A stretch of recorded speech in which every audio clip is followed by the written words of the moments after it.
Filippo Brunelleschi was born in Florence, Italy in 1377 as the son of Su Brunellesco di Lippo Lapi and Giuliana Spiini. Brunelleschi's father was a well-known public official, which gave Brunelleschi access to a high-class status and early education in which he derived himself to become a prodigy. With the support of his father, Brunelleschi enrolled in the Arte della Seta, or the Silk Merchants Guild, which encompassed goldsmithing, metalworking, and bronzeworking, and with enough determination and hard work, he was designated as a master goldsmith. In 1401, the Church of San Giovanni commissioned Brunelleschi, Lorenzo Ghiberti, and 5 other sculptors to make a bronze relief for the door of the Florence baptistry. Brunelleschi quickly rejected the idea of a cooperative piece on the door and instead prompted a competition against his young rival Ghiberti and the other 5 sculptors. It was this competitive behavior that brought Brunelleschi to his first major work, The Sacrifice of Isaac, which promptly lost him the competition to Ghiberti.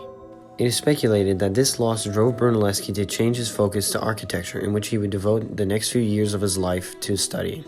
In the years of 1415 to 1419, Brunelleschi traveled to Rome to study Roman architecture and techniques alongside his new friend, Donatello, in which he would return in 1419 in regards to a new project.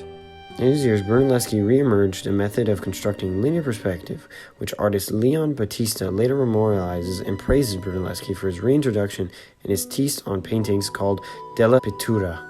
This artistic concept pushes forward art throughout Italy and Western Europe and remains a staple in the practice of art today.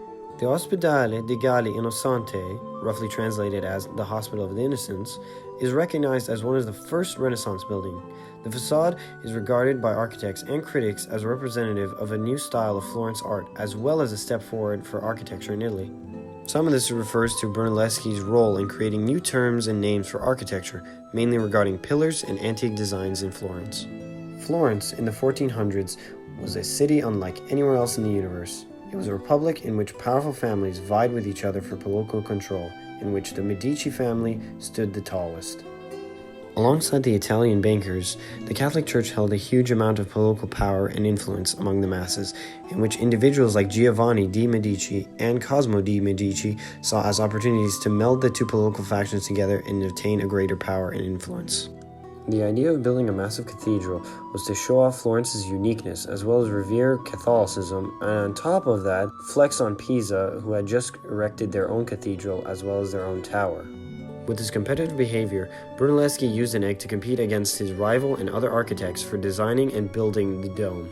Not only did Brunelleschi win the competition for building the dome, he also won a spot as a Medici house architect. He became close friends with Cosimo de' Medici and envisioned a great classical city on the lines of Rome with him. Not only did Brunelleschi's ambitions bring him to the top of the Santa Maria del Fiore Cathedral, it also placed him in a predicament which would not be easy for building this dome. The dome could not be built in the traditional way domes were built at this time, as the scaffolding would require more timber than the entire Tuscan region could provide. Using a new method, Brunelleschi successfully designed a dome that could be built without scaffolding on the inside. He layered a base dome inside the octagon of the cathedral, followed by a brick dome on top with 3 sandstone rings to hold it together. The dome was completed in the spring of 1436. The dome then later received a copper cover which got struck by lightning in 1600, and 2 years later received an even larger copper cover. The entire height of the dome with the cover is approximately 375 feet high. To this day, the dome is the tallest structure in Florence and has had no other major renovations.